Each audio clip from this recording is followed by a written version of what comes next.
Buenas tardes a tothom, buenas tardes. Es un placer y un verdadero lujo tener con nosotros hoy en este ciclo a Luis Gago, que ha venido de Madrid para estar con nosotros. Luis Gago, como ya sabrán muchos de ustedes, es el crítico musical del diario El País y tiene una dilatadísima carrera a sus espaldas como musicólogo, como intérprete, como crítico, como traductor también. Es el traductor, por ejemplo, de las magníficas obras de Alex Ross, el crítico musical del New Yorker, que se ha ido publicando estos últimos años. Y es también el codirector del Festival de Música de Cámara de la Beethoven House en Bonn. Estamos hablando, por tanto, de uno de los máximos especialistas en música, yo diría no solo de España, sino de toda Europa. Hoy está aquí para hablarnos de un asunto apasionante, controvertido, complejo y lleno de ramificaciones históricas y estéticas, como es Wagner y el romanticismo alemán. Y está aquí además secundado por el esfuerzo titánico de haber traducido nada más y nada menos que todos los libretos de las óperas de Wagner. Ha tenido la santa paciencia de pasar por el suplicio de traducir todos los libretos de las óperas de Wagner. O sea que si hay alguien en este país que conoce las óperas de Wagner, ese es Luis Gago, y por eso está aquí. Así que muchísimas gracias, Luis, por venir a esta tu casa y por ilustrarnos con tu inmenso saber sobre música y sobre Wagner. Muchas gracias. Gracias.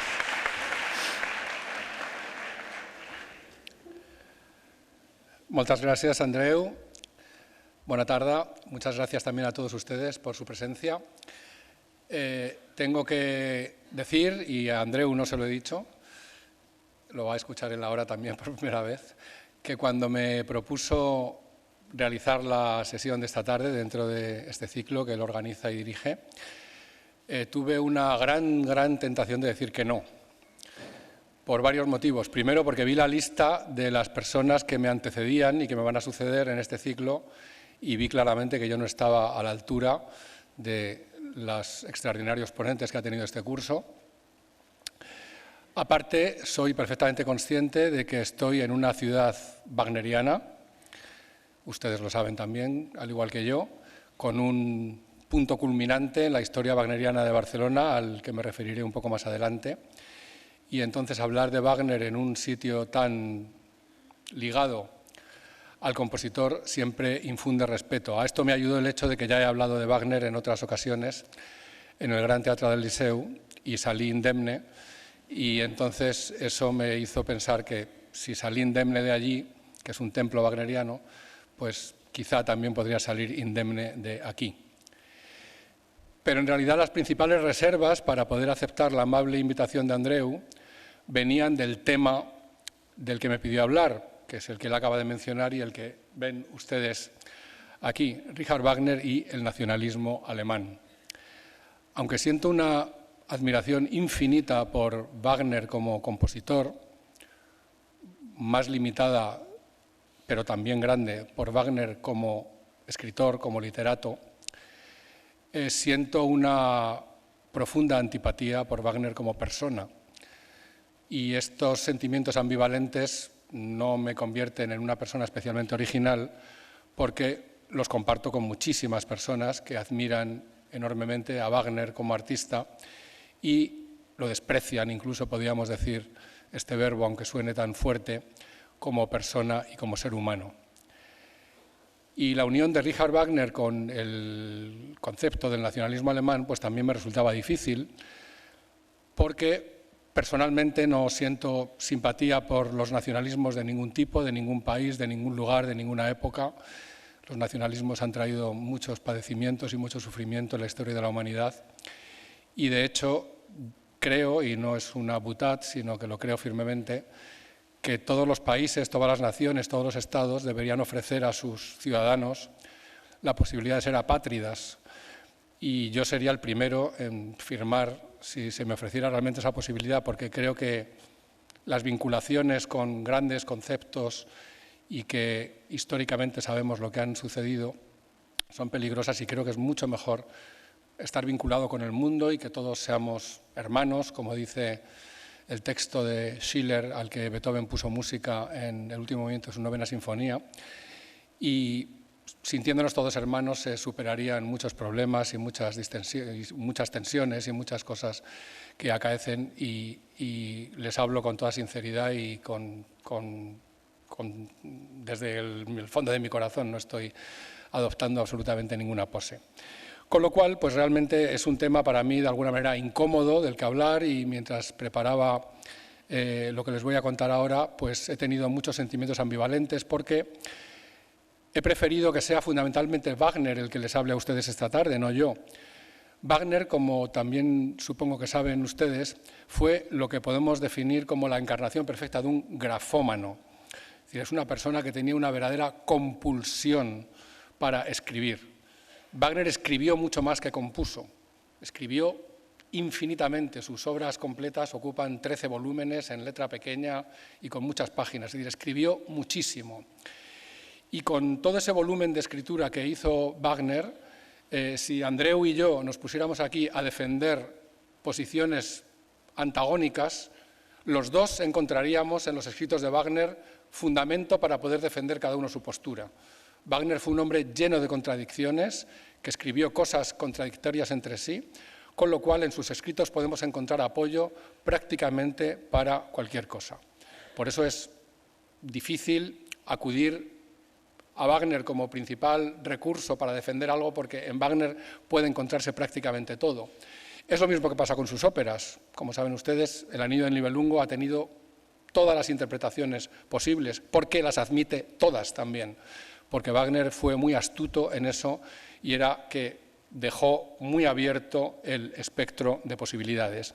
Aunque la ópera a la que me referiré especialmente al final de mi intervención de esta tarde va a ser justamente esta ópera que ven representada en ese sello que publicó la entonces República Federal Alemana en 1968 para celebrar el centenario del estreno de Los Maestros Cantores de Nuremberg, que se estrenaron en 1868. Y por eso me parece que este sello era una manera muy ilustrativa de comenzar la sesión de esta tarde. Pero para hablar de Wagner y el nacionalismo alemán nos tenemos que remontar realmente al comienzo. Y el comienzo tiene que ser el año del nacimiento de Wagner, es decir, 1813, y la ciudad en la que nació. Wagner nació en 1813 en Leipzig, y ese mismo año, pocos meses después del nacimiento de Wagner, él nació el 22 de mayo, y entre el 16 y el 19 de octubre se libró en las afueras de Leipzig lo que se vino en llamar la Batalla de las Naciones, o como ven ahí en alemán, la Völkerschlacht, la batalla de los pueblos, la batalla de los países. Fue la batalla que puso fin al dominio napoleónico en los territorios alemanes, en la batalla que provocó de alguna manera el fin de la época napoleónica. En 1814 Napoleón ya se exiliaría a la isla de Elba, y la que daría lugar también al Congreso de Viena, que se celebró en la capital austriaca entre 1814 y 1815, y que reformaría, una de las muchas veces en que se han reformado, tristemente, las fronteras de toda Europa. Pues bien, Wagner nació pocos meses antes de esta batalla, que a su vez posibilitó que empezara, por así decirlo, el lento camino que llevaría a la unificación alemana en 1871, después de la derrota de Francia en la guerra franco-prusiana. Con lo cual, Wagner nació en un lugar muy significativo. Si ustedes han estado en Leipzig, quizá hayan visitado el monumento que se hizo a los caídos en esta batalla, que es un monumento gigantesco. No sé si ven por aquí. Estos son personas, eso que se ve por ahí abajo. Se lo digo para que se hagan ustedes una idea de la altura que tiene este monumento a los caídos en esta batalla, que se encuentra al sureste de Leipzig, justamente en los campos en los que se libró. Para que se hagan ustedes una idea, esta es la mayor batalla de la historia previa a la Primera Guerra Mundial. Aunque duró 4 días únicamente, se calcula que murieron casi 100.000 soldados en estos 4 días, en esta batalla que se libró fundamentalmente entre una coalición entre Prusia, Austria, Rusia y Suecia contra las tropas napoleónicas. Y en las tropas napoleónicas hay que decir que había soldados alemanes que luchaban de su lado, entre ellos soldados de Sajonia, que es el reino del que es natural Wagner, que, como he dicho hace un momento, nació en Leipzig en el mismo año de la batalla, en 1813. Y para remontarnos también a los comienzos, les propongo ahora leer un pequeño fragmento del primer volumen. Aquí lo ven, el primer volumen de las obras completas de Wagner, escritos y poemas completos de Richard Wagner, que él mismo se encargó de supervisar la edición. Ahí lo ven, año 1871.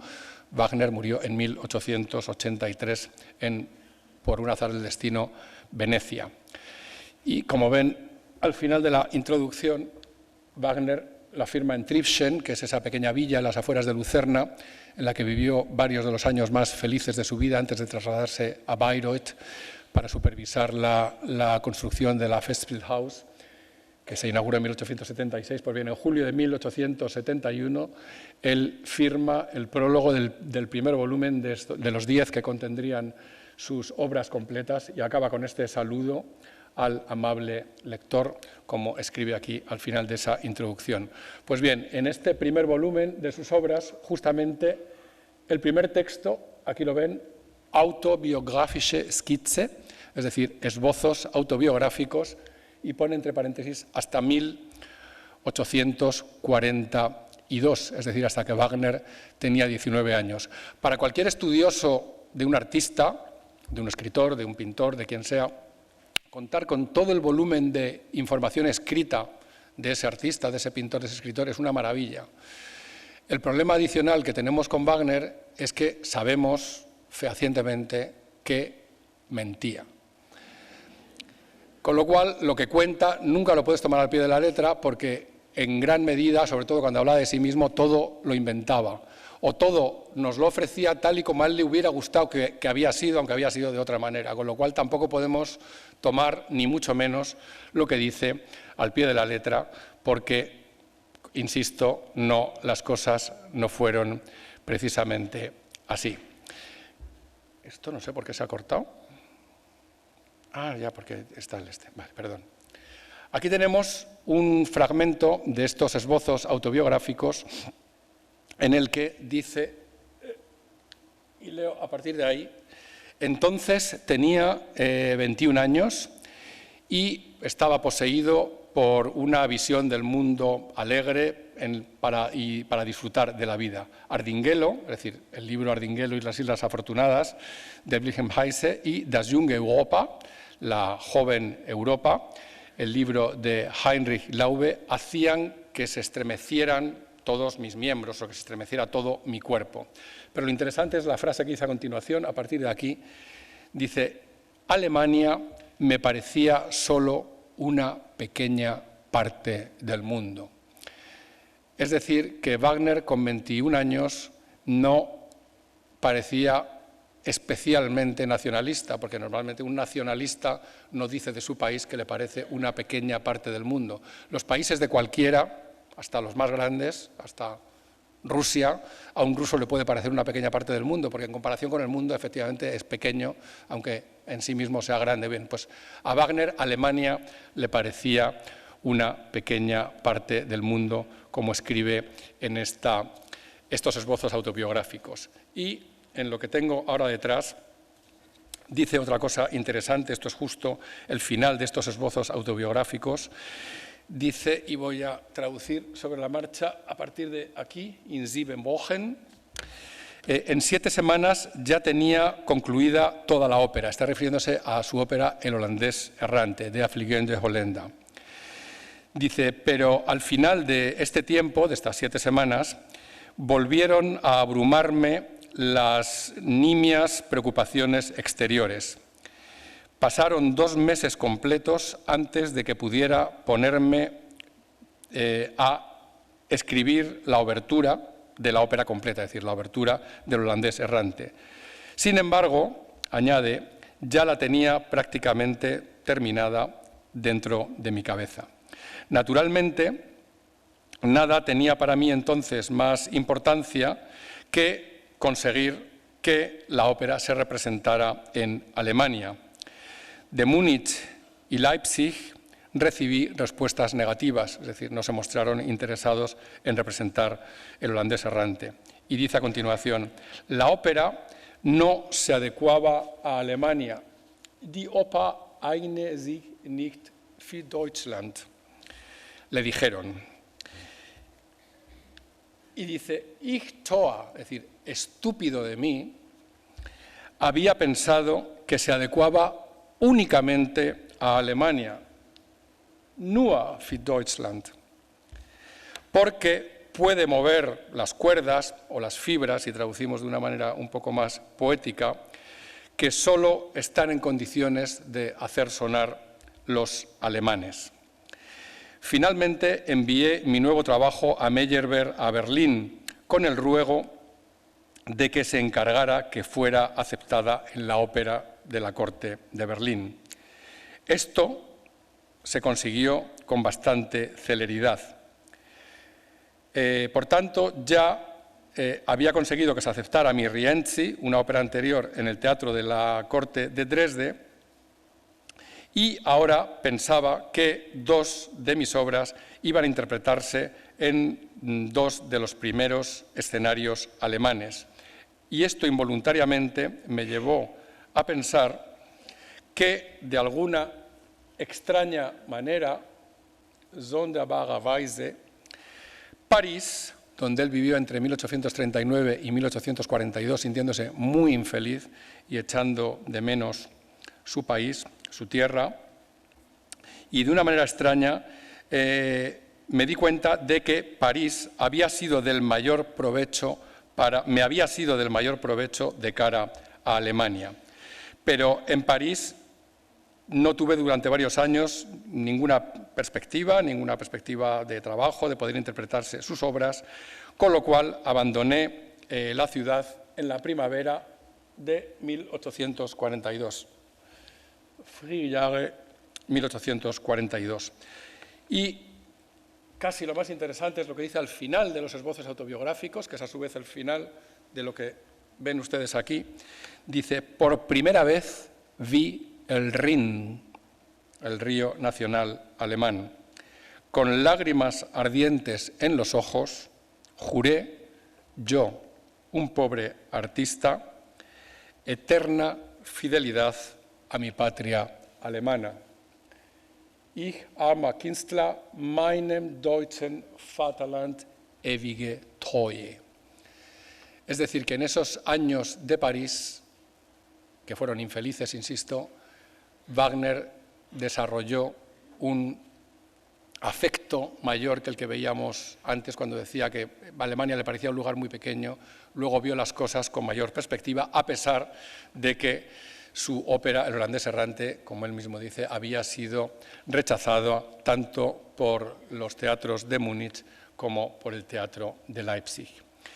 Y dando un pequeño salto, nos vamos aquí, y esto es la ciudad de Dresde, la otra gran ciudad de Sajonia, el reino del que era natural Richard Wagner, donde en mayo de 1849 hubo uno de los últimos coletazos de la Revolución de 1848, que creo que es uno de los puntos fuertes de este curso que están realizando ustedes aquí en el CCCB. Pues bien, en mayo de 1849, varios meses después de los disturbios iniciales en París, hubo una importante revuelta que fue sofocada por el rey. Ven, por ejemplo, este bando en el que se dice todo aquello que está prohibido hacer en las calles de Dresde en esos días. Por ejemplo, dice que todos los clubes políticos quedan clausurados, dice en la primera cláusula. En la segunda dice que se prohíbe toda reunión pública de personas, de más de 20 personas, y por la noche más de 10. Eso también está prohibido. Dice que todos los bares y todos los comercios tienen que estar cerrados a las 10 de la noche, es decir, una especie casi de toque de queda en la ciudad de Dresde para combatir esta revuelta. Aquí vemos, por ejemplo, este grabado en la que vemos cómo son detenidos varios participantes el 9 de mayo de 1849, y una de las personas que participó activamente en esta revuelta de Dresde fue Wagner. Pero no podemos creernos lo que él dice que hizo, porque, como les digo, miente. Y lo sabemos constantemente por versiones contrastadas que mentía, con lo cual lo que él cuenta en Mein Leben, su autobiografía, ofrece poca credibilidad, y realmente no podemos saber exactamente cómo participó Wagner en esta revuelta de Dresde. Sabemos, por supuesto, que simpatizaba con la causa de luchar contra la tiranía, de luchar contra el régimen tiránico de la monarquía sajona. Sabemos que compartió probablemente reuniones con Bakunin, que fue otro de los luchadores en las calles de Dresde, pero no sabemos exactamente qué es lo que hizo. Parece ser que tuvo algo que ver con las granadas de mano, con repartirlas, o con recibirlas, o con distribuirlas. Parece ser que también en algún momento estuvo en la torre de la Kreuzkirche a manera de vigía para indicar por dónde había que ir, qué calles eran más seguras, por dónde venían las fuerzas, por dónde venía el ejército para combatir a los insurrectos, pero no sabemos exactamente lo que pasó. Lo cierto es que se publicó una orden de busca y captura contra Richard Wagner, como ven aquí, y lo que pone aquí arriba, politisch gefährliche Individuen, es decir, individuos políticamente peligrosos.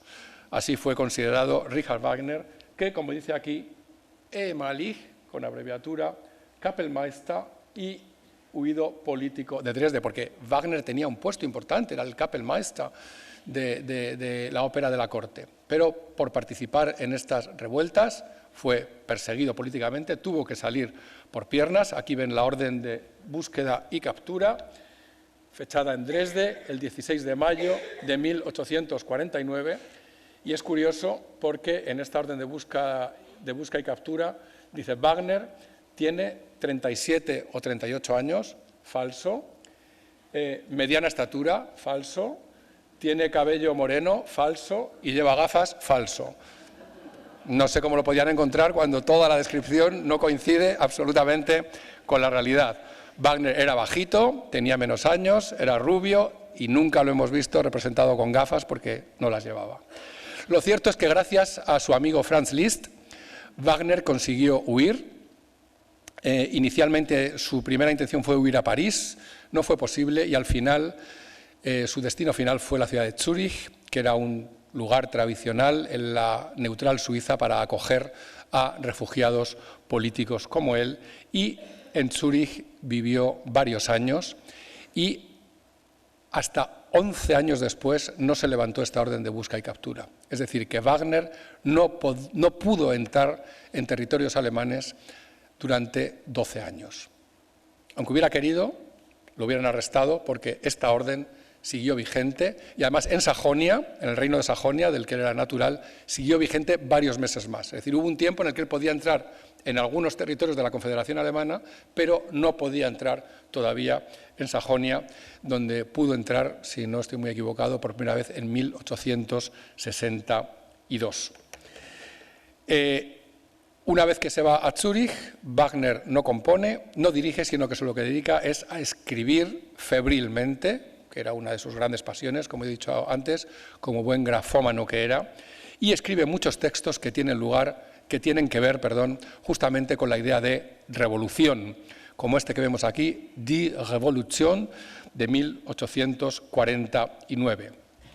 Fíjense, esto que he marcado en azul, creo que ustedes lo verán mejor que yo desde aquí, dice Die erhabene Göttin Revolution, es decir, la suprema diosa revolución. Y aquí, un poco más abajo, Die ewig verjüngende Mutter der Menschheit, la madre siempre rejuvenecedora de la humanidad. Estas son maneras de describir la revolución en la que él había participado en Dresde. Un poco más adelante, también está marcado en azul, a partir de ahí dice: que no haya a partir de ahora entre vosotros ni odio, ni envidia, ni resentimiento. Todos los que vivís aquí habréis de reconoceros como hermanos y libres, y ese libres está en negrita, libres en el querer, im wollen, libres en el hacer, en el actuar, im tun, libres en el disfrutar, im genießen, y habréis de reconocer como hermanos el valor de la vida, den Wert des Lebens. Aquí hay ecos, por supuesto, de esa hermandad universal a la que me he referido antes y que tiene una de sus grandes plasmaciones artísticas en el último movimiento de la Novena Sinfonía de Beethoven, una obra, por cierto, idolatrada por Richard Wagner, como conté la vez anterior que he estado en este centro, hace unos meses, también por amable invitación de Andreu, cuando tuve la oportunidad de hablar de la Novena Sinfonía de Beethoven en el ciclo Construir Europa. Y esto que ven aquí es el final justo de este texto, de este panfleto, podríamos llamarlo, y no faltaríamos a la verdad, Die Revolution, para que vean el tono épico y a la vez cándido y a la vez ingenuo y a la vez de soflama que tiene este texto. La tormenta se acerca rodando cada vez más sobre sus alas la revolución. Ahora se abren de par en par los corazones de nuevo despertados y la victoriosa revolución se derrama en sus cerebros, sus huesos, su carne y los llena por completo. En un éxtasis divino saltan desde el suelo. Ya no hay más pobres, hambrientos, personas abatidas por la miseria. Orgullosamente se levantan erguidos, la exaltación brilla en sus rostros ennoblecidos, una luz radiante emana de sus ojos y con el grito que hace temblar los cielos: soy un ser humano, ich bin ein Mensch, los millones de personas, la revolución viva, el ser humano convertido en Dios, descienden corriendo a los valles y las llanuras y proclaman a todo el mundo el nuevo evangelio de la dicha.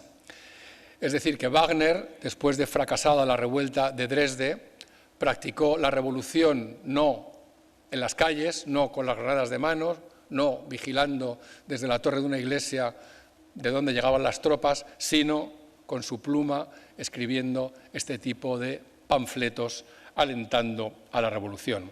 Y de hecho lo que hizo Wagner en sus primeros años en Zúrich, en el destierro de Zúrich, fue escribir.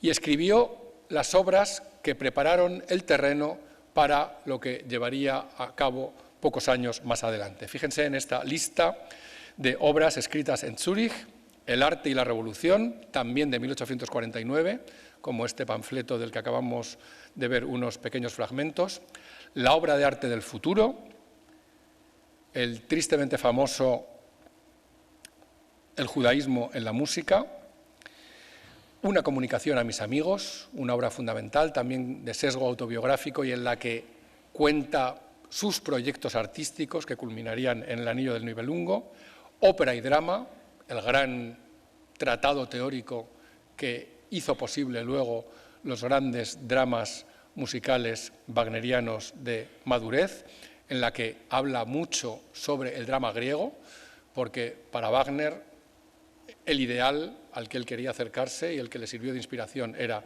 el antiguo drama griego.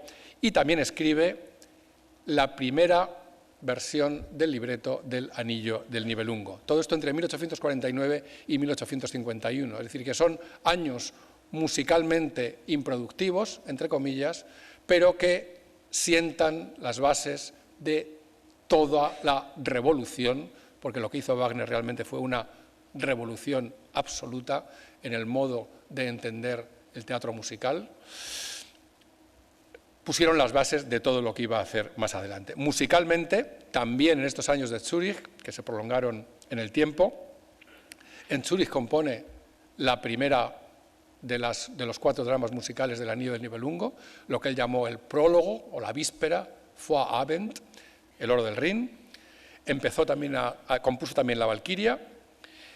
Empezó a componer Sigfrido, pero a la mitad del segundo acto de Sigfrido fue cuando lo interrumpió para componer Tristan und Isolde y para componer Die Meistersinger, los maestros cantores, y solo después retomaría Sigfrido donde lo dejó y compondría la última de las óperas de la tetralogía, El ocaso de los dioses. Tristán empezó a componerlo en Zúrich, pero lo terminaría de componer en Venecia y en Lucerna, que es donde concluyó la composición de la ópera.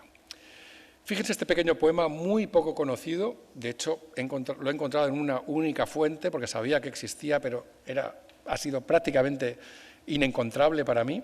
Es un pequeño poema que escribió en Pest, en una parte de Budapest, en 1863, donde estaba dando conciertos justo después de que ya pudiera volver a los territorios alemanes. En 1862, como he mencionado antes, fue cuando pudo entrar en el reino de Sajonia, cuando se levantó esa orden de busca y captura por su participación en la revuelta de Dresde. ¿Qué es la patria del alemán? Es el Nibelheim. El Nibelheim es donde moran los nibelungos, con Alberic, una ciudad pequeño burguesa, es donde el judío se da aires, donde el canalla se ríe audazmente de los demás, es donde se autoalaban seria y profundamente, pero se alimentan con lo que tira el vecino, donde prospera la mediocridad y se escupe a la cara de quien es noble, donde hay que tener 100 años antes de que llegue el reconocimiento, donde al que se persigue hasta la muerte luego se le hacen discursos y erigen estatuas, etcétera, etcétera, etcétera. Oh sí, sí, sí, esa es su patria, esa es. No es este el poema de un nacionalista, este es el poema de una persona más bien dolida con su patria porque empieza a cobrar conciencia de que su talento no es reconocido. Para Wagner, mucho más importante que Alemania, insisto que Alemania como país unificado y tal y como hoy lo concebimos no existió hasta 1871, vamos a decir la patria alemana, los territorios alemanes. Wagner, por supuesto, se sentía alemán, como vamos a ver en otros textos, y por supuesto que sentía nostalgia de esos territorios alemanes cuando estaba fuera, como le sucedió en París. Pero Wagner anteponía otra cosa a ese hipotético amor a su patria, que era, por supuesto, el amor a sí mismo. Esto era mucho más importante para él que el amor a su patria. Y teniendo este amor a sí mismo tan marcado, si su patria no lo acogía, como él siempre deseó, como el gran compositor nacional, como el gran genio de la música alemana del XIX posterior a Beethoven, en esta charla que comentaba antes sobre la novena de Beethoven, que leímos también algún texto de Wagner, comentaba cómo la gran obsesión casi de Wagner era considerarse el heredero natural de Beethoven, porque él consideraba que Beethoven había sido el gran compositor alemán y antes que él Bach. Entonces, para Wagner la secuencia natural era Bach, Beethoven, Wagner. Él quería ser el heredero de Beethoven en todos los sentidos. Y en cambio él sentía que no se le estaba reconociendo como tal.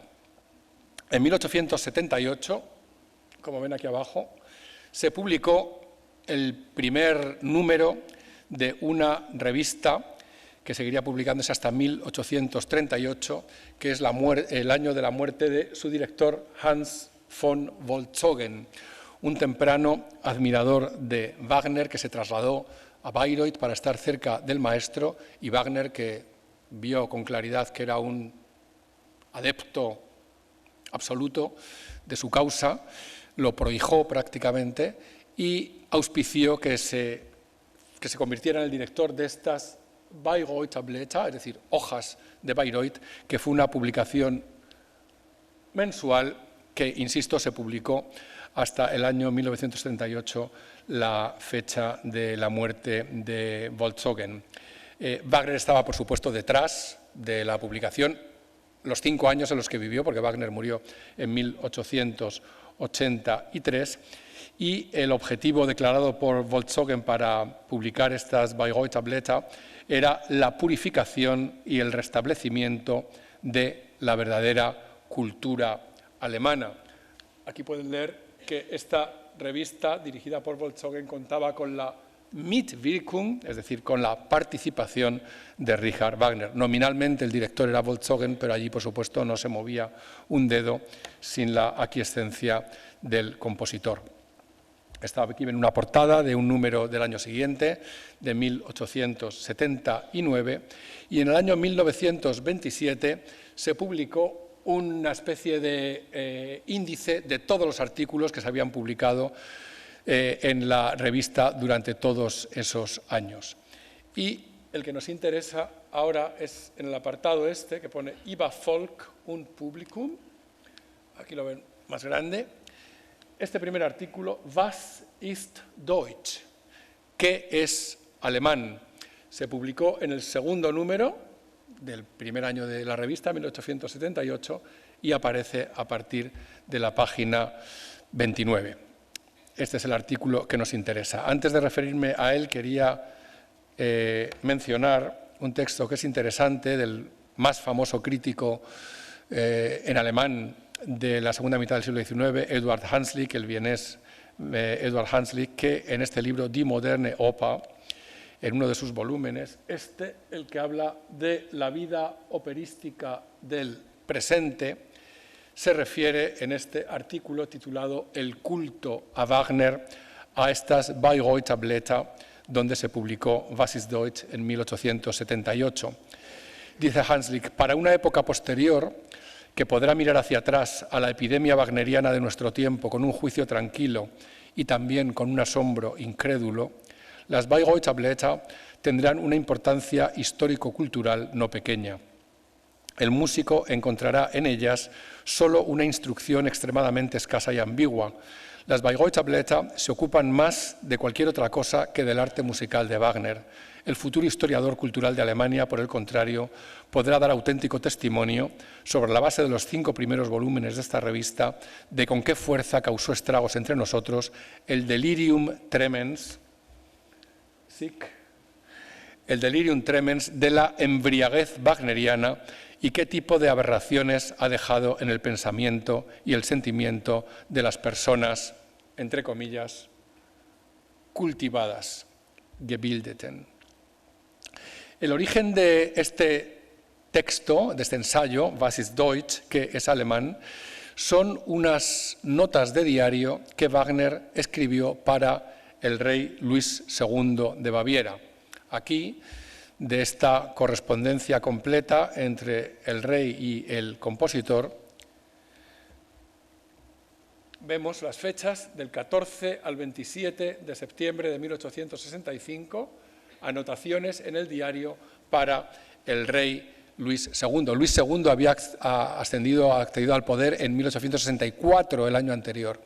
Y Wagner, que siempre estaba al acecho de ver de dónde podía sacar dinero, fundamentalmente, vio que en este rey, admirador de su música, podía encontrar justamente lo que él necesitaba, un mecenas, un benefactor, un banquero personal para poder hacer realidad sus sueños. Y en esta primera entrada del 14 de septiembre de 1865, so oft und so lange bin ich von treuestem Freund entfernt.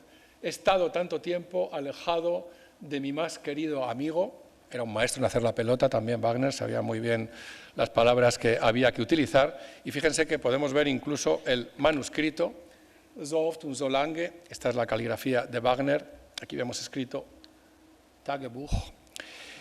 Pues bien, este texto, que aparece originalmente únicamente como un texto dedicado a la instrucción del nuevo monarca de Baviera, de Luis II, no se publicó en ningún momento. Y en el año 1878, en ese segundo número de las Bayreuther Blätter, Wagner decidió publicarlo. Y luego, por supuesto, a partir de entonces ya ha aparecido publicado en sus obras completas. Aquí vemos el 10º volumen y aquí lo ven de nuevo, Was ist Deutsch, y fíjense las dos fechas con las que aparece, 1865, el año original de esas anotaciones en el diario, y 1878, que es cuando decidió publicarlo en las Bayreuther Blätter. Aquí lo ven más claramente, esos 2 años. Lo que hizo en este texto originalmente era explicar, instruir al joven rey bávaro sobre las relaciones entre arte y política, y sobre todo le daba muchos consejos y le ilustraba sobre el significado de la palabra Deutsch, tanto etimológicamente como históricamente. El texto es fundamentalmente un excurso histórico por la historia de los territorios alemanes. Hay también perlas antisemitas. Les recuerdo que la primera publicación de Das Judentum in der Musik, el judaísmo en la música, es de 1850, aunque originalmente Wagner lo publicó con seudónimo, más tarde en el 69 lo publicaría ya con su propio nombre, y este texto es del 65, es decir, que el antisemitismo de Wagner ya venía de atrás. Y aquí, insisto, deja caer algunas perlas cultivadas. Aquí, en el comienzo del texto, efectivamente recuerda, en 1878, cómo el texto original es de 1865, y luego, cuando ya termina de transcribir todo el texto original, dice, hasta aquí mi antiguo ensayo del año 65, y hace como una especie de apéndice actualizado, escrito 13 años después de ese texto original. Y vamos a leer algún pequeño fragmento que nos interesa especialmente, por ejemplo este. Había ciertamente otros motivos que me impidieron proseguir mis reflexiones, sus reflexiones sobre qué es alemán. ¿Qué es alemán? Esta pregunta me dejaba sumido en una perplejidad cada vez mayor. Lo que no pudo más que agravarla fueron las impresiones de los años ricos en acontecimientos que siguieron en el tiempo a aquel en que surgió el ensayo, es decir, justo los años previos a la unificación alemana, que se consumaría, como he dicho antes, en enero de 1871. ¿Qué alemán podría haber vivido el año 1870 sin ser presa del asombro por las fuerzas que se manifestaron aquí de repente, así como por el valor y la determinación con las que el hombre, que evidentemente sabía algo que todos los demás no sabíamos, puso estas fuerzas en movimiento? Este hombre, no hace falta que se lo diga, por supuesto es Otto von Bismarck, el principal artífice de la unificación alemana, que se produjo no como le hubiera gustado a Wagner. La unificación alemana se produjo por una expansión de Prusia, no por una incorporación de todos los territorios germanófonos, incluido Austria, sino que fue Bismarck el que impuso su visión de cómo tenía que ser el Estado alemán. En otro momento del texto, a menudo me he esforzado por hacerme una idea clara de lo que ha de entenderse realmente por la expresión alemán. Es habitual para el patriota introducir el nombre de su pueblo con un homenaje incondicional. Sin embargo, cuanto más poderoso es un pueblo, menos valor parece dar al hecho de repetir su propio nombre con esta veneración. En la vida pública de Inglaterra y Francia sucede con mucha menos frecuencia que se hable de virtudes inglesas y virtudes francesas, mientras que los alemanes están siempre apelando a la profundidad alemana, la seriedad alemana, la fidelidad alemana y cosas similares. Desgraciadamente, en muchísimos casos resulta evidente que esta apelación no estaba completamente fundada. Sin embargo, nos equivocaríamos de plano si supusiéramos que estamos aquí únicamente ante cualidades ficticias, por más que se abuse de la apelación a las mismas. Será mejor indagar el significado de esta idiosincrasia de los alemanes en el camino de la historia. Y ahora ya viene la parte subjetiva, que en caso de Wagner es siempre la más importante. Con el regreso de nuestras tropas victoriosas, realicé pesquisas privadas en Berlín para saber si, en caso de que se contemplara una gran ceremonia fúnebre para los caídos en la batalla, se me permitiría componer una obra musical para interpretarse allí y dedicarse al sublime acontecimiento. Pero la respuesta fue que, con un regreso tan alegre, nadie quiere organizar nada especial que despertara sensaciones dolorosas. Siempre discretamente, sugerí otra obra musical para acompañar la entrada de las tropas, al final de la cual, acaso en el desfile ante el monarca victorioso, ante Wilhelm, el excelente cuerpo vocal del ejército prusiano habría de unirse con una canción popular. Pero esto habría requerido modificaciones importantes en los preparativos ya organizados desde mucho antes, y se me aconsejó que no hiciera la propuesta. Arreglé mi marcha del emperador para la sala de conciertos. Ojalá encaje ahí lo mejor posible. En cualquier caso, tenía que haber pensado que el espíritu alemán recién surgido del campo de batalla no habría de interesarse por las ocurrencias de un compositor de ópera tenido probablemente por engreído. Sin embargo, otras experiencias diferentes hicieron que me sintiera progresivamente en el nuevo imperio con un ánimo extraño. Sonderbar. Con un ánimo extraño, de modo que cuando me dispuse a editar el último volumen de mis escritos completos, como ya he mencionado más arriba, no fui capaz de encontrar ningún verdadero estímulo para proseguir mi ensayo sobre qué es alemán. Es decir, para entendernos todos, la unificación alemana ya se ha consumado, pero Wagner no está contento. ¿Por qué? Porque en Berlín no le hacen caso. Hace dos propuestas y dicen no la hagas porque no te la van a aceptar. Él quiere ser protagonista de los fastos de cuando los soldados vuelven de la guerra franco-prusiana y dicen que no. Propone una marcha del emperador, también le dicen que no, y al final la convierte en una obra de concierto. Es decir, que su aspiración a ser el compositor nacional alemán ve que se ha visto frustrada y que el nuevo Estado, nacido en 1871, no lo acoge como a él le habría gustado ser acogido. Y en este mismo volumen del que hemos sacado este texto de Was ist Deutsch, hay otro texto poco conocido, Erkenne dich selbst, es decir, conócete a ti mismo, el nos esse auton de los griegos. Y en este conócete a ti mismo, que comienza refiriéndose a Kant, el gran Kant nos enseñó a posponer el deseo de conocimiento del mundo a la crítica del poder de conocimiento del hombre. Un poco más adelante podemos leer: patria, lengua materna, ay del hombre que carezca de ellas, pero qué dicha sin medida poder reconocer en su lengua materna la lengua de sus antepasados. Gracias a una lengua así, nuestros sentimientos e intuiciones se remontan al origen de la humanidad. No hay fronteras de propiedad que encierren a nuestros nobles, y mucho más allá de la patria que por fin se nos ha asignado, mucho más allá de los hitos del conocimiento histórico y de todas las creaciones exteriores que explican nuestra existencia, nos sentimos emparentados con la primigenia belleza creadora del hombre. Y esto es nuestra lengua alemana, la única herencia verdaderamente conservada de nuestros padres. Es decir, que en este momento de su vida, y vamos hacia atrás, este texto es de 1881, de 2 años antes de su muerte. Lo que para Wagner une realmente a los alemanes es su lengua. Más allá de ideas políticas, más allá de otras consideraciones, es realmente su lengua lo único que realmente les aglutina y les hace sentirse como un pueblo unido. Y esta es la marcha del emperador a la que se refería Wagner en ese texto. Y en la partitura encontramos esta anotación: la canción popular añadida al final de esta marcha solo ha de interpretarse si, gracias a una adecuada organización, se posibilita que el público pueda participar. De ahí que los cantantes preparados para ello no puedan aparecer en el escenario junto a la orquesta como un coro separado, sino que deben repartirse adecuadamente entre el público, al que, por otra parte, habrá de entregarse el texto con la partitura de la canción. Sea como fuere, sin embargo, la interpretación de la canción popular solo puede plantearse con motivo de una celebración especialmente festiva de la manera aquí descrita.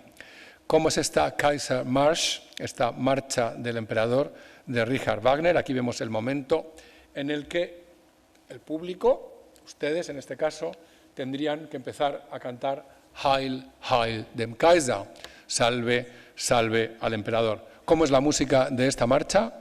Una porquería. Como sucedía siempre que los grandes compositores componían una obra para un acontecimiento del que realmente no se sentían partícipes y hacia el que no sentían una especial afinidad. Beethoven, que era casi incapaz de componer música mala, compuso una obra para el Congreso de Viena, para hacer caja simplemente, titulada Der glorreiche Augenblick, el momento glorioso. ¿Cómo es? Tan mala como esta, o peor incluso.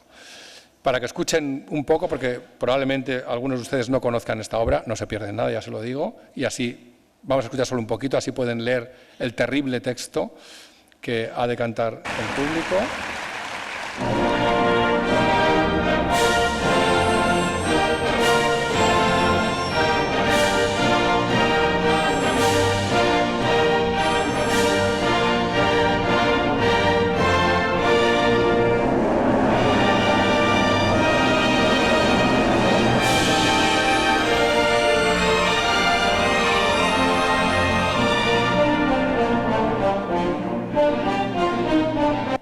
Suficiente. Mala, mala, mala, de verdad, ¿eh? No es extraño que nunca se interprete. En relación con el tema de Was ist Deutsch, ¿qué es alemán? ¿Qué es lo alemán? Necesariamente voy a hacer un pequeño paréntesis para referirme a Friedrich Nietzsche, el gran filósofo alemán, que como saben fue un idolatrador de Wagner y de su música en sus comienzos, pero del que luego renegó furiosamente. Fue una relación literalmente de amor que luego se convirtió en furioso odio hacia el compositor. Eran dos personalidades tan fuertes, la de uno y otro, que realmente del contacto entre ambos tenía que surgir chispas. Nietzsche estuvo 23 veces alojado en Tribschen, en la villa en las afueras de Lucerna, en la que he comentado antes que Wagner vivió varios de sus años más felices, como un miembro más de la familia. Y luego, en cambio, uno lee las cosas que escribió Nietzsche de Wagner y dice, madre mía. Pero no me voy a referir ahora a la complejísima relación entre compositor y filósofo, sino que voy a referirme brevemente a algunos pasajes de algunas obras de Nietzsche, en este caso, inicialmente de esta, de Humano, demasiado humano, 1879, es decir, en vida de Wagner todavía, y en el epígrafe 323 leemos: ser buen alemán significa desalemanizarse. Gut Deutsch sein heißt sich entdeutschen. Aquello en que se hallan las diferencias nacionales es mucho más de lo que hasta ahora se ha considerado solo la diferencia de distintos niveles culturales y en mínima parte algo permanente, y aun esto no en un sentido estricto. Por eso toda argumentación a partir del carácter nacional compromete tampoco a quien trabaja en la transformación de las convicciones, es decir, en la cultura. Si se pondera, por ejemplo, todo lo que ya ha sido alemán, enseguida se corregirá la pregunta teórica ¿qué es alemán? Was ist Deutsch? El título del ensayo de Wagner, con la contrapregunta ¿qué es ahora alemán? Y todo buen alemán la resolverá prácticamente por la superación de sus propiedades alemanas. Pero cuando un pueblo avanza y crece, va haciendo saltar los sucesivos cinturones que hasta entonces le han conferido su aspecto nacional. Si se detiene, si se atrofia, un nuevo cinturón le ciñe el alma. Y continúa Nietzsche, por así decir, la costra cada vez más dura construye a su alrededor una prisión cuyos muros no dejan de crecer. Si un pueblo tiene, por tanto, mucha solidez, esto es una prueba de que quiere petrificarse y desea convertirse enteramente en monumento, como sucedió a partir de un determinado momento con la egipcidad. Por tanto, quien quiera bien a los alemanes debe, por su parte, velar por crecer cada vez más allá de lo que es alemán. Siempre ha sido, por consiguiente, el giro hacia lo no alemán el distintivo de los prohombres de nuestro pueblo. En Más allá del bien y del mal, ensayo de una filosofía del futuro, es su subtítulo, en el octavo apartado, Völker und Vaterländer, es decir, pueblos y patrias, leemos: hubo un tiempo, el epígrafe 244, hubo un tiempo en el que la gente estaba habituada a otorgar a los alemanes la distinción de llamarlos profundos. Ahora, cuando el tipo de mayor éxito del nuevo germanismo está ansioso de honores completamente distintos y en todo lo que tiene profundidad echa de menos tal vez el arrojo, casi resulta actual y patriótica la duda de si en otro tiempo la gente no se engañaba con aquella alabanza. En suma, de si la profundidad alemana no era en el fondo algo distinto y peor, y algo de lo que, gracias a Dios, se está en trance de desprenderse con éxito. Hagamos, pues, el intento de modificar nuestras ideas sobre la profundidad alemana. Para esto no se necesita más que una vivisección del alma alemana. El alma alemana es, ante todo, compleja, tiene orígenes dispares, se compone más bien de elementos yuxtapuestos y superpuestos, en lugar de estar realmente estructurada. Esto depende de su procedencia. Un alemán que quisiera atreverse a afirmar «dos almas habitan ahí en mi pecho», ahora me refiero enseguida a ese verso, faltaría gravemente a la verdad, o mejor dicho, quedaría muchas almas por detrás de la verdad, por ser un pueblo en el que ha habido la más gigantesca mezcolanza y rozamiento de razas, tal vez incluso con una preponderancia del elemento preario, por ser un pueblo del medio en todos los sentidos. Los alemanes son más inasibles, más amplios, más contradictorios, más desconocidos, más incalculables, más sorprendentes, incluso más terribles que lo son otros pueblos para sí mismos. Escapan a la definición y ya por eso son la desesperación de los franceses. A los alemanes les caracteriza el hecho de que entre ellos la pregunta ¿qué es alemán? No se extingue nunca. Este verso que citaba aquí Nietzsche, aquí, zwei Seelen wohnen, ach, in meiner Brust, es, como siempre pasa cuando se citan versos en alemán en el siglo XIX, es una cita del Fausto de Goethe, en el que dice, dos almas habitan ahí en mi pecho y una no puede separarse, y una quiere separarse de la otra. Y en la Gaia Ciencia, en el quinto libro, los sin miedo, los intrépidos, podríamos traducir, leemos sobre el viejo problema ¿qué es alemán? ¿Ven cuántas vueltas le daban? Porque claro, Alemania era una creación nueva, era un estado recién creado, con lo cual, ¿qué era lo alemán? ¿Qué era lo que confería unidad a esta entidad política que acababa de crearse? Cuando se pasa revista a los logros propiamente dichos del pensamiento filosófico, cuyo mérito corresponde a mentes alemanas, ¿sería legítimo en algún sentido atribuirlos al conjunto de la raza? ¿Podríamos decir que son al mismo tiempo obra del alma alemana, o al menos un síntoma suyo en el sentido en que acostumbramos a considerar la idiomanía de Platón, su delirio casi religioso por las formas como un acontecimiento y una manifestación del alma helénica? ¿O será cierto lo contrario?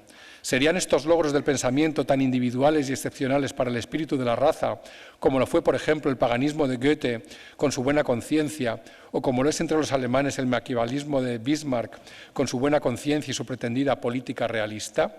¿Irían en contra incluso nuestros filósofos de las necesidades del alma alemana? ¿Eran realmente, en definitiva, alemanes los filósofos alemanes?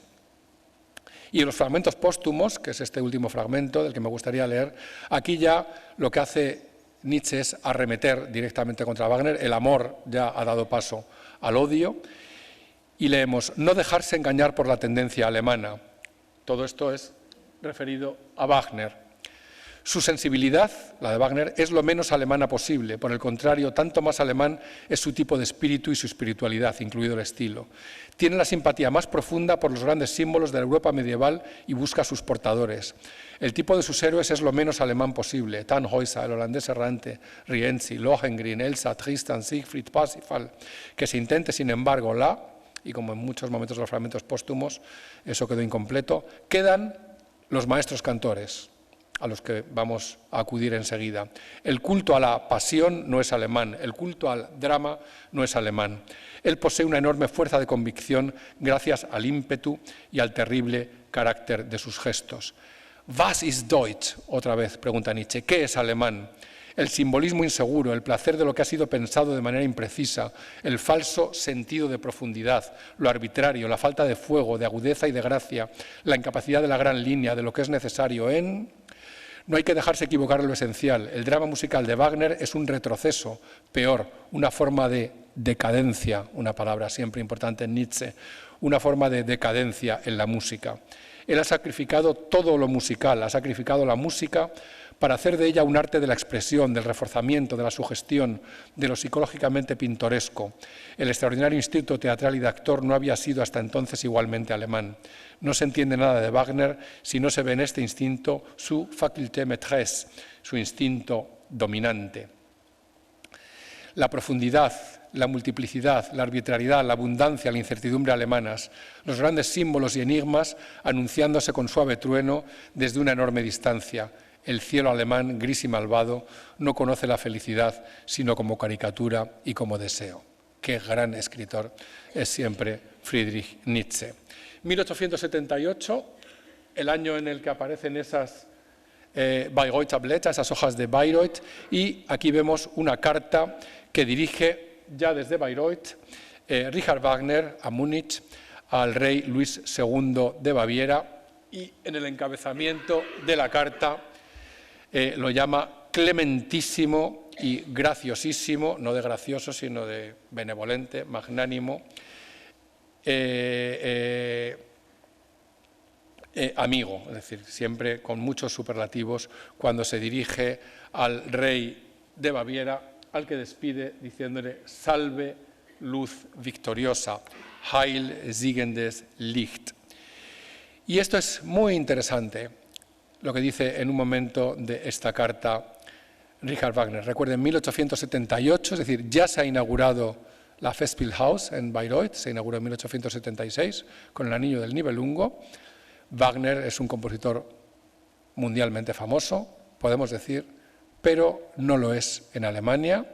Ha tenido que construir su teatro en una pequeñísima localidad de Baviera, en Bayreuth. Ha hecho realidad su sueño, eso es cierto, arruinando al rey Luis II, también eso es cierto. Y en esta carta le dice: «Ay de los culpables, y esta nueva Alemania me repugna tanto. A esto se llama un imperio, un Berlín como capital imperial. Esto es una pura burla arrogante desde arriba que ahora se responde desde abajo. ¿Dónde están nuestros príncipes que se reúnen en su consejo? Ya solo hay oficinas que se sientan en Berlín alrededor de la mesa verde para dejarse dictar resoluciones por un Junker pomeráneo», Bismarck de nuevo. ¿En manos de quién está el honor alemán, el genio alemán? ¿Quién cuida de él? Quizás el Figaro de París, el periódico, al que Bismarck felicita por su ingenio de vez en cuando. Oh, mi rey, aún no está todo llamándole, no se siente preguntado por lo más noble que aún conserva el aliento alemán. ¿Dónde estás, querido rey de Baviera? Es decir, Luis II representa la Alemania que Wagner anhelaba y deseaba. La nueva Alemania, la Alemania de Bismarck, la Alemania prusiana, la Alemania con capital en Berlín, le produce a Wagner repugnancia. Eso no es un nacionalista realmente. Un nacionalista nunca siente repugnancia por su patria, esté donde esté la capital y se haya llegado a construir esa nación como se haya llegado. Insisto, el nacionalismo personal es siempre mucho más importante.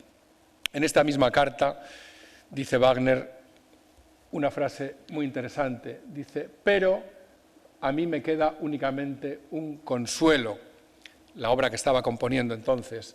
Y dice: «Mi obra se llama Ein Bühnenweih-Festspiel». Está refiriéndose, por supuesto, a Parsifal, su última composición. Ustedes saben que el anillo, como vemos aquí, el anillo es un Ein Bühnenfestspiel, es decir, es un festival escénico en 3 jornadas y una víspera y un prólogo, el Oro del Rin.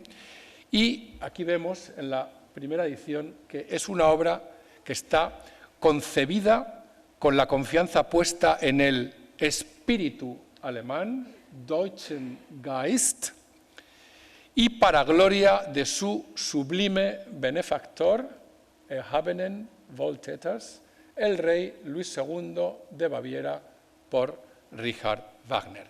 Pues bien, fíjense la diferencia entre Bühnenfestspiel, que es lo que es el Oro del Rin, y Bühnenweih-Festspiel, que es lo que es Parsifal, la última obra de Wagner.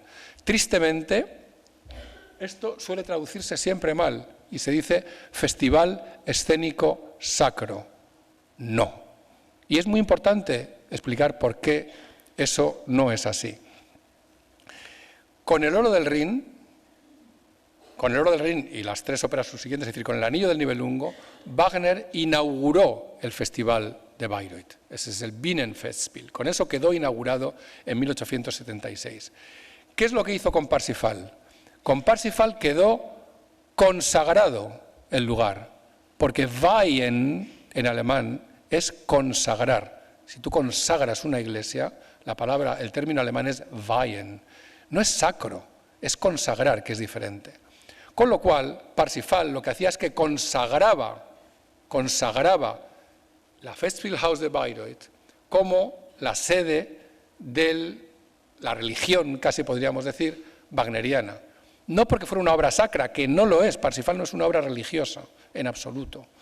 Parsifal lo que hace es que consagra el lugar que había sido inaugurado 6 años antes, 1876, Anillo del Nibelungo, 1882, Parsifal. Y estando donde estamos, en Barcelona, no puedo dejar de mostrarles, y es a lo que me refería al comienzo, el cartel de cuando se interpretó por primera vez Parsifal en Barcelona el 31 de diciembre de 1813. De 1913. Pensaron ustedes, qué fecha tan rara, en vez de tomar las uvas, irse al liceo a escuchar Parsifal. Esto tiene una explicación muy clara a la que me voy a referir brevísimamente. Y es que Wagner dejó estipulado que Parsifal, esa obra que había consagrado su teatro en Bayreuth, no podía interpretarse en ningún otro lugar del mundo más que en Bayreuth. Con lo cual, quien quisiera escuchar la obra tenía que acudir a Bayreuth a oírla. ¿Qué sucede? Que por la Convención de Berna de 1870 los derechos de autor estaban vivos 30 años. Eso quiere decir que ese periodo concluía, es decir, Parsifal pasaba a ser dominio público y las estipulaciones que dejó escritas Wagner eran papel mojado en 1913. Pero no fue Barcelona el primer lugar en el que se interpretó Parsifal después de la muerte de Wagner, fuera de Bayreuth. Fue Nueva York. ¿Por qué? Porque en Estados Unidos no regía la Convención de Berna y allí los derechos de autor tenían una vigencia de 20 años. Con lo cual, en 1903, en América era legal representar Parsifal y así se hizo. Y de hecho se hizo con varios cantantes que lo habían interpretado en el Festival de Bayreuth. ¿Qué hizo la viuda de Wagner, Cosima, con todos esos cantantes que lo interpretaron en Nueva York? Todos prohibido volver a pisar el teatro de Bayreuth porque habían infringido las órdenes del maestro. Muy bien, 1913, se acaba el año natural. ¿Cuándo se puede empezar a representar Parsifal fuera de Bayreuth? El 1 de enero de 1914. ¿Qué hace Barcelona? Gran ciudad wagneriana, quiere ser la primera. ¿Y cuál es la única manera de ser la primera? Hacerlo a las 12 de la noche del día 31 de diciembre. Pero no se hizo a las 12 de la noche, se hizo a las 11. ¿Por qué? Porque en España regía el uso horario de Greenwich en aquella época. Con lo cual, aquí, muy astutos, pensaron, aquí son las 11, pero allí son las 12. Con lo cual, ya podemos. Con lo cual, aquí ven ese anuncio de este Parsifal. La Vanguardia, fue portada de La Vanguardia, como ven aquí, el 1 de enero de 1914, el estreno de Parsifal con los figurines de la representación, la crítica de la representación. Francisco Viñas fue el que cantó el personaje de Parsifal. Aquí vemos un dibujo también, un dibujo de Moyá, en el que aparece representado Francisco Viñas, caracterizado como Parsifal. Pero fíjense el nombre de la cantante de Kundry, no sé si lo ven aquí, Racanelli, porque lo curioso, hablando de nacionalismo alemán, es que, por supuesto, ¿cómo se cantó Parsifal en Barcelona el 31 de diciembre de 1913? En italiano. Temporada de ópera italiana de 1913 a 1914. Si Wagner se entera que esto se ha hecho aquí y en italiano, vamos, a la lista negra todos los barceloneses directamente, así, de un plumazo. Al final de la ópera de Parsifal, justo después de que todos canten Erlösung dem Erlöser, es decir, redención al Redentor, a Parsifal, que por fin ya ha sabido, ha comprendido el sufrimiento de Amfortas, ha sentido compasión por él, en el sentido etimológico, cum patere, mitleiden, sufrir con él, y eso es cuando ya supera la tentación de Kundry y luego ya oficia con el Grial en el tercer acto, etc. Ven que en la partitura escribe Wagner: rayo de luz, el más intenso resplandor del Grial, desde la cúpula baja descendiendo una blanca paloma que se posa sobre la cabeza de Parsifal, que es justamente lo que vemos representado aquí. Es decir, Parsifal ya ha comprendido lo que es la compasión, ya tiene el Grial en su mano, ya puede oficiar, ya puede coger el testigo de Amfortas, y aquí vemos la blanca paloma sobre su cabeza, tal como indicaba Wagner. Pero hay, amigo, el problema principal de Wagner es lo que hicieron con su música todos los que llegaron después. Porque fíjense, la blanca paloma en lo que se convirtió más adelante, y el Redentor, el Erlöser, del final de Parsifal, fíjense el aspecto que tuvo pocas décadas más tarde, o fíjense el aspecto que presentaba la Festspielhaus de Bayreuth el 20 de abril de 1939, el día que se celebraba el 50º cumpleaños de Adolf Hitler. Probablemente Wagner habría sentido repugnancia de ver su teatro convertido en esto. No se puede decir alegremente, Wagner era un nazi, Wagner era un profundo antisemita. Ahí están sus escritos, que produce asco realmente leerlos. Era un artista genial, como he dicho antes, pero Wagner probablemente no habría aprobado esto. Esto es una usurpación de su música por parte de un régimen, y a esto me gustaría referirme en este tramo final de mi intervención. Este es el preludio, el manuscrito del preludio de los maestros cantores de Nuremberg. Todo el manuscrito se encuentra en el Germanisches Museum de Nuremberg, lógicamente, una de las grandes partituras wagnerianas y, sin duda, la más relacionada con el tema que nos ha traído aquí esta tarde del nacionalismo alemán. Me gustaría leer la traducción de este texto que ven aquí en alemán encima de mí, que es parte del texto que leyó Joseph Goebbels, el ministro de propaganda del Tercer Reich, en 1933, cuando Los Maestros Cantores fue la primera ópera que se representó en el festival de aquel año, y se hizo una transmisión radiofónica a 50 países, y en el primer intermedio se incluyó una alocución de Joseph Goebbels, parte de la cual es el texto que está aquí transcrito y que les voy a leer ahora. El título es Richard Wagner y el sentimiento artístico de nuestro tiempo, y dijo aquel día Goebbels: no hay ninguna obra en toda la literatura musical del pueblo alemán que simpatice tanto con nuestro tiempo y con sus tensiones anímicas y espirituales como Los Maestros Cantores de Richard Wagner. ¿Con cuánta frecuencia ha sido oído en los últimos años su enardecedor coro masivo Despertad, se acerca la aurora, un coro del tercer acto de Los Maestros Cantores, por parte de alemanes devotos y llenos de nostalgia, como símbolo tangible del nuevo despertar del pueblo alemán, de la profunda narcosis política y espiritual de noviembre de 1918, es decir, la fecha del armisticio, la fecha de la consumación de la derrota alemana en la Primera Guerra Mundial? Si la música de Richard Wagner conquistó el mundo, ello se debió a que era consciente e incondicionalmente, es decir, sin reservas, alemana, y no quería ser ninguna otra cosa. Él ha acuñado no en vano la expresión que ser alemán significaba hacer una cosa por sí misma. Fue, por así decirlo, el leitmotiv de todo su plan creador. De entre todos sus dramas musicales alemanes, Los Maestros Cantores sobresaldrá siempre como el más alemán. Constituye la encarnación por antonomasia de nuestro carácter nacional. En él se halla contenido todo lo que produce y colma el alma cultural alemana. Es en el sentido de Richard Wagner que su arte se ofrenda a todo el pueblo y a todos aquellos más allá de las fronteras que tienen un corazón abierto y sensibilidad para la música alemana. Es una obra escrita para el pueblo, que dará al pueblo consuelo en la aflicción y fuerza en la lucha.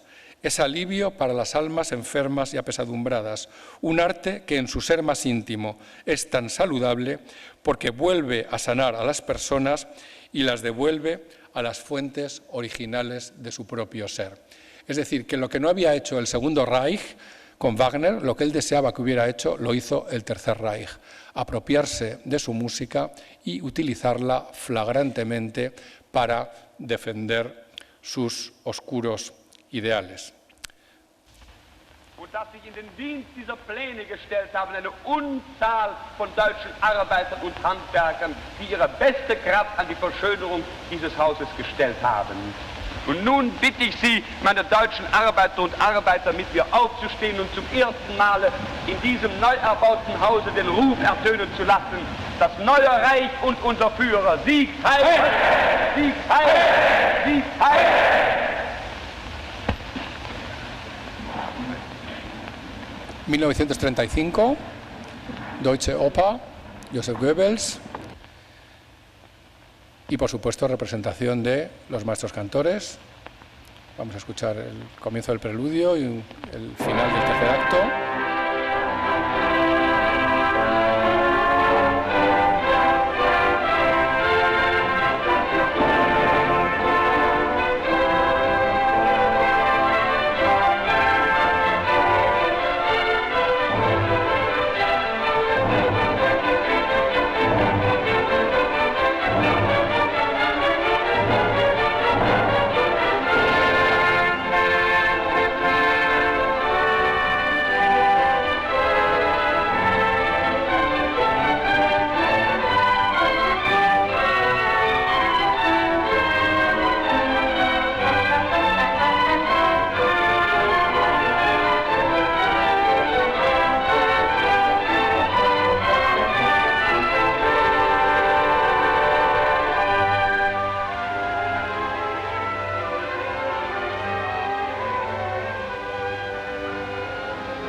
Salta al tercer acto, al final.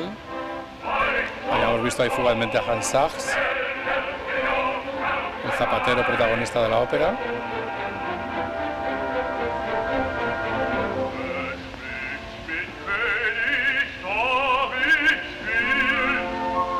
Y esta es la famosa locución de Hans Sachs, el final abiertamente nacionalista de la ópera, que es el que, digamos, posibilitó que luego se hiciera con él lo que se hizo. Desgraciadamente no lo podemos escuchar completo. Al final se vuelve a ver a Goebbels henchido completamente de alegría después de haber asistido a este final en el que se ensalza por encima de todo lo alemán. Luego vamos a ver el texto de lo que canta. Y en el año 1935 también Leni Riefenstahl, esta cineasta alemana de enorme talento, al servicio tristemente de aquel régimen, hizo esta película, este documental, en realidad es propaganda pura, El triunfo de la voluntad, que retrataba el congreso del partido nazi en Nuremberg en 1934, y en un momento de esta película, en el que se ve el amanecer en Nuremberg,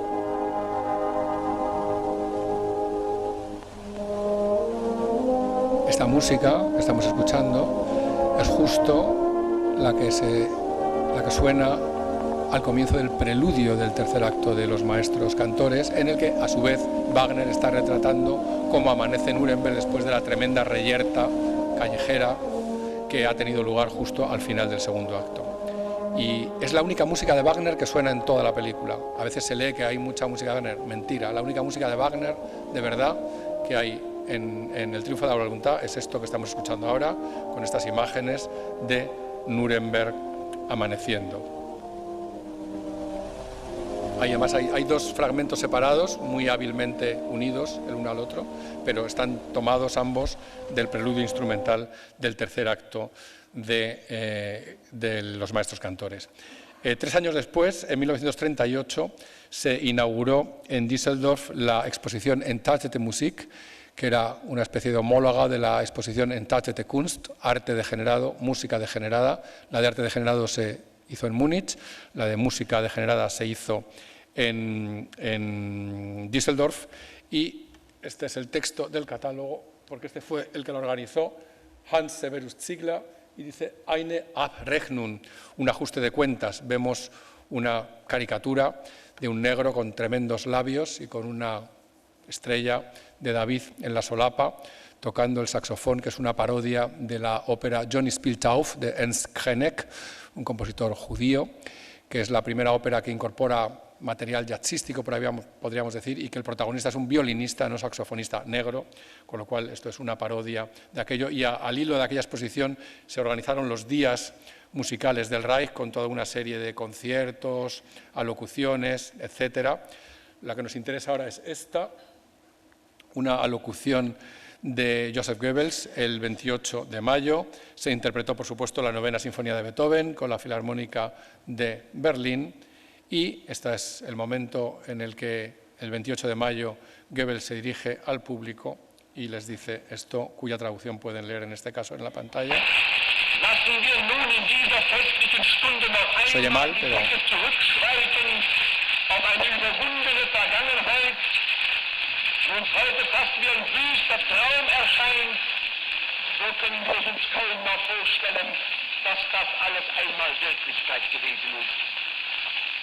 Dass es einmal in Deutschland, dem klassischen Lande der Musik, möglich war, dass unsere eigenen großen Meister durch das... Se oye tan mal que no merece la pena. Acaba de decir eso, Deutschland, el país clásico de la música, que fue otra de las argucias propagandísticas que utilizó el Tercer Reich a su favor, es decir, utilizar a compositores que jamás habrían simpatizado con los postulados que defendía el régimen, pero ellos se lo apropiaron.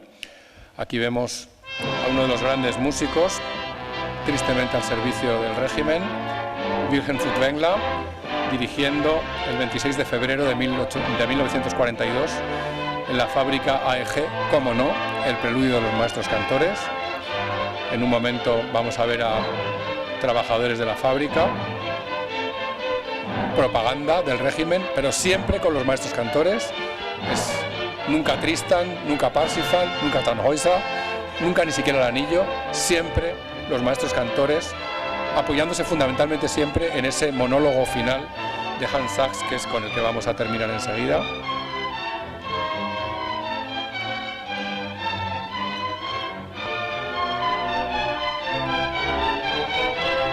Es la Filarmónica de Berlín, por supuesto.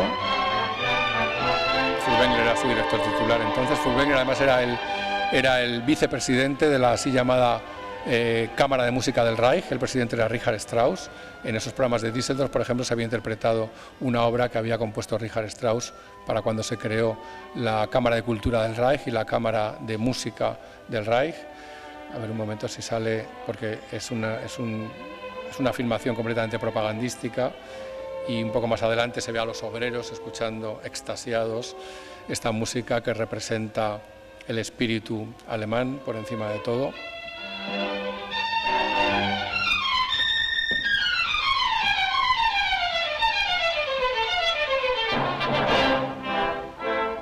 Y aquí ya empezaban a pintar bastos para el régimen, 1942. No eran ya las victorias continuadas del comienzo de la guerra, sino que las cosas empezaban a torcerse y cuanto más se torcían, más trabajaba. Aquí vemos, ya ven, a los obreros de la fábrica escuchando esta interpretación. Música para el pueblo, desde el pueblo y para el pueblo. La peor suerte que corrió Wagner fue con los wagnerianos, fue con sus apóstoles post-mortem, y uno de los principales fue, tristemente, Houston Stewart Chamberlain, uno de los teóricos del racismo en el siglo XIX, que influyó mucho a Hitler, por cierto, y que se casó con la segunda hija de Richard Wagner. Wagner tuvo 3 hijos, Isolde, Eva, que es con la que se casó Chamberlain, y Siegfried, que se casó también con otra británica, con Winifred, que era también más nazi que todos los nazis juntos. Impresionante nazismo el de Winifred, o sea, mucho después de acabar la Segunda Guerra Mundial seguía siendo declaradamente nazi, alojó a Hitler en numerosas ocasiones en su casa de Bayreuth. Pues bien, la biografía de Richard Wagner de Stewart Chamberlain, y con esto enlazamos un poco con el principio antes de terminar, dice: en el año de la liberación de Alemania del yugo extranjero, la batalla de Leipzig, la batalla de las naciones de 1813, con la que he comenzado, en el año de la gran batalla de las naciones en Leipzig, 1813, nació Wagner, el más alemán de todos los artistas. Entonces fue expulsado el enemigo extranjero del suelo patrio, pero su espíritu siguió imperando poderosamente en Alemania. Nadie ha luchado con más fuerza que Richard Wagner contra este hechizo, que no podía romperse con cañones y que pesaba sobre todo en el arte escénico alemán como una maldición. Ahora el arte alemán, la poesía alemana, la música alemana y sobre todo el drama alemán impera en todo el mundo. Año tras año peregrinan por su arte muchos miles de personas a Alemania procedentes de todo el mundo y los franceses acuden a Bayreuth en busca de la ley. En esta segunda batalla de las naciones, Richard Wagner es el jefe del ejército y el vencedor. Olvidar el año del nacimiento de Wagner, 1813, es en consecuencia absolutamente imposible. Tan solo hace falta pensar que él, que habría de conducir el arte alemán a la victoria, nació el año en que las armas alemanas aniquilaron al enemigo y con ello se pusieron las bases de la grandeza futura de Alemania. Pero el salmista dijo en su famosísimo verso: «Nuestra vida dura 70 años», es de un salmo de la Biblia, y justamente 70 años duró la vida de Wagner, 1813-1883. Y este es el monólogo de Sachs al que me refería anteriormente, justo al final del tercer acto de Los maestros cantores, y esto hay que oírlo porque esto ha hecho mucho mal, porque se ha utilizado muy mal. Wagner puso la semilla, es cierto, y los otros regaron, echaron abono e hicieron de todo para que la planta creciera ferazmente. Wagner es responsable solo de la semilla, lo que hicieron los demás ya no es su responsabilidad. Esto es justo lo que escuchábamos en esa filmación de 1935 en la Deutsche Oper.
Y ahora viene el remate.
sagrado arte alemán. Y ven esas palabras que están marcadas en azul, Deutsch und echt, alemán y auténtico. Pues en esas representaciones de los maestros cantores en Berlín en 1935 el cartel era Was Deutsch und echt y una esvástica, es decir, lo que es alemán y auténtico.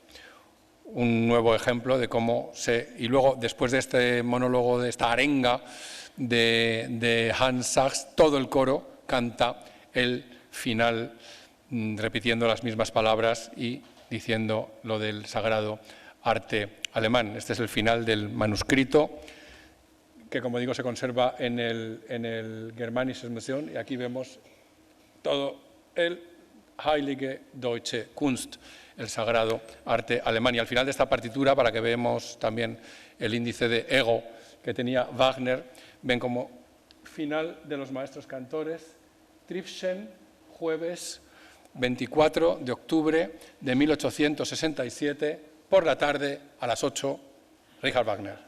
O sea, que quede bien claro dónde había acabado de componer la obra. Por supuesto, Nuremberg se eligió por su papel simbólico. Era una ciudad que había habido un esplendor extraordinario en los siglos XV y XVI. El personaje de Hans Sachs es un personaje histórico, pero claro, y Wagner de alguna manera aspiraba a que la nueva Alemania hubiera sido algo parecido a lo que había sido esa Nuremberg de los siglos XV y XVI. Lo que pasa es que Nuremberg tiene otro papel más adelante, y es que fue el lugar en el que se desarrollaron gran parte de esos terribles desfiles, esos congresos del Partido Nacionalsocialista en los años del nazismo en el poder. El primero se había hecho en Múnich, pero a partir de 1973 todos se hicieron en Nuremberg. En Nuremberg fue donde también se aprobaron las terribles leyes raciales que convertían en judíos y por tanto en gente, en no personas, agentes que tuvieran un gramo de sangre judía en sus venas, pero luego Nuremberg se convirtió en otra cosa, y es que se convirtió en el escenario de los juicios de Nuremberg. Y con eso es con lo que voy a terminar, porque hace 2 años en el Festival de Bayreuth tuve la suerte de asistir al estreno de una nueva producción de los maestros cantores de Nuremberg, que era la primera vez que en Bayreuth dirigía escénicamente los maestros cantores un no alemán. Siempre la había dirigido un alemán. De hecho, esto entre paréntesis, Cosima Wagner, que a veces era más wagneriana y más radical que su difunto marido, se jactó de que logró representar en Bayreuth los maestros cantores sin un solo músico judío, ni en la orquesta ni en el escenario. Es decir, algo a lo que ni siquiera había llegado Wagner, que permitió que Hermann Levy, su amigo Hermann Levy, dirigiera el estreno de Parsifal en 1882. Pues bien, el director de escena de estos nuevos maestros cantores que se estrenaron en Bayreuth hace 2 años, en cuyo estreno estuve a 3 metros de Angela Merkel y su marido, llovía todo lo que se puede llover aquel día. El director de escena es Barry Kosky, que es un director australiano que trabaja en la Komische Oper de Berlín, y él, sin complejos y sin nada, fíjese cómo ambientó el tercer acto de Los Maestros Cantores.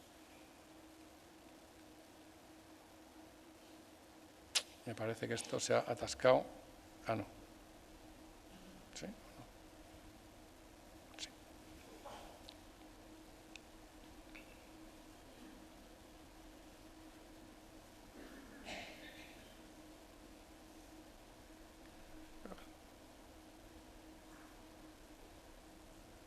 Ay, que no lo leen lo de abajo.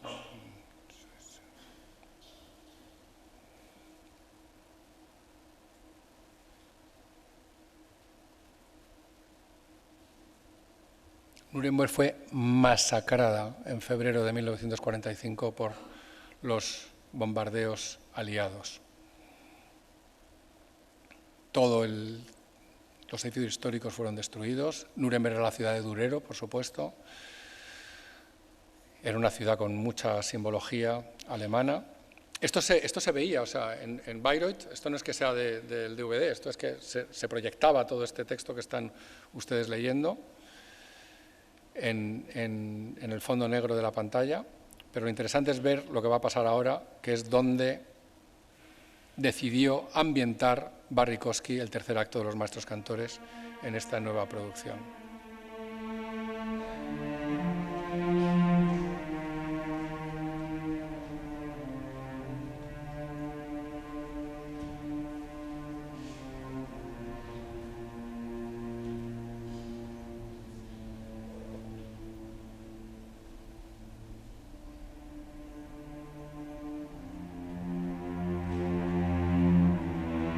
Parte de esta música, un poquito más adelante, es justo la que utilizó Leni Riefenstahl en El Triunfo de la Voluntad. Y ahora ya está empezando a verse donde ambientó Barrikovsky el tercer acto de Los Maestros Cantores. En la sala, reproducida fielmente, donde se realizaron los juicios de Nuremberg a todos los jerarcas nazis. Ahí están las banderas de las potencias triunfadoras, las mesas de jueces, abogados, acusados, fiscales. Pues todo el tercer acto de Los Maestros Cantores se desarrolla en esta sala. Y al final esa arenga que hemos escuchado de Hans Sachs cuando le responde el pueblo, aparece todo el coro, aparecen tocando instrumentos como una orquesta a la que dirige Hans Sachs, y el final justo de la ópera, que me hubiera gustado ver pero ya no lo podemos ver, es todo este escenario vacío con Hans Sachs, que está caracterizado como Richard Wagner, solo, sometido, por así decirlo, al juicio de los espectadores y de todo aquel que quiera juzgar lo que ha sucedido durante las últimas 5 horas anteriores. ¿Fue Wagner nacionalista alemán? Sí y no. Podemos encontrar textos, como hemos visto, que abonan el sí, y podemos encontrar textos que abonan el no. Wagner lo que fue fundamentalmente fue un nacionalista wagneriano. Su nación era él mismo, su patria era él mismo, su teatro era su iglesia, la consagró como un teatro, prohibió que nadie pudiera escuchar Parsifal en otro lugar que no fuera su teatro / iglesia, y para ello había que acudir a Alemania. Aquí está Hans Sachs / Richard Wagner, que luego, como digo, hará esa arenga al final del tercer acto. Es realmente interesante lo que hace Barrikovsky, fue muy contestado, por supuesto, para los alemanes es duro, como se podrán imaginar, ver representado el tercer acto de Los Maestros Cantores en la sala del Tribunal de Justicia que juzgó a los jerarcas nazis, pero Alemania, si ha demostrado cosas, es una admirabilísima capacidad para asumir la culpa y para evitar que según qué cosas se repitan. Hay prohibición de muchas cosas en Alemania que en otros países sí que se pueden hacer, porque realmente, y Nuremberg se ha convertido realmente en una ciudad defensora de los derechos. Es realmente, si pueden hacerse con esta grabación, la interpretación de Michael Fohle, que es el que estamos viendo aquí, que es el que interpreta a Hans Sachs, como ven, parece Wagner, porque la idea es que es Wagner. De hecho, Wagner se identificaba mucho con el personaje de Hans Sachs. Realmente es muy, muy interesante. El segundo acto acaba con una especie de lapidación, casi de pogromo contra Beckmesser, que es el personaje sintomáticamente judío de Los Maestros Cantores, del que tanto se burla Wagner en la ópera, pero da mucho, mucho, mucho que pensar, y a la vez uno se ríe mucho. Los Maestros Cantores es una comedia, quitándole toda esta carga ideológica con la que le han pegado unos y otros, es una comedia, y el primer acto es muy divertido. Yo me reí como no me he reído casi nunca en un teatro de ópera, no pensaba que me iba a reír casi cuando más en Bayreuth, precisamente. Bueno, pues Kosky consigue realmente que te rías en muchos momentos de la ópera, pero este final es realmente terrible, y ahí se ve como Nuremberg puede ser muchas cosas. Puede ser la ciudad de Hans Sachs y de los Meistersinger, la ciudad de Durero, la ciudad de las terribles demostraciones de fuerza del Partido Nacional Socialista, y también la ciudad en la que estas 4 potencias acabaron simbólicamente con el régimen nazi. Por eso no hay que apresurarse a hacer juicios de valor de ningún tipo sobre Wagner, un artista genial, absolutamente, una persona complejísima, muy conflictiva, grafómana, como hemos visto, mentirosa, contumaz, pero hay que intentar retirar el grano de la paja y no juzgar alegremente las cosas porque no deben ser. Quedémonos, si quieren, como una posible tesis de hoy que Wagner lo que fue fundamentalmente un nacionalista wagneriano. Muchas gracias.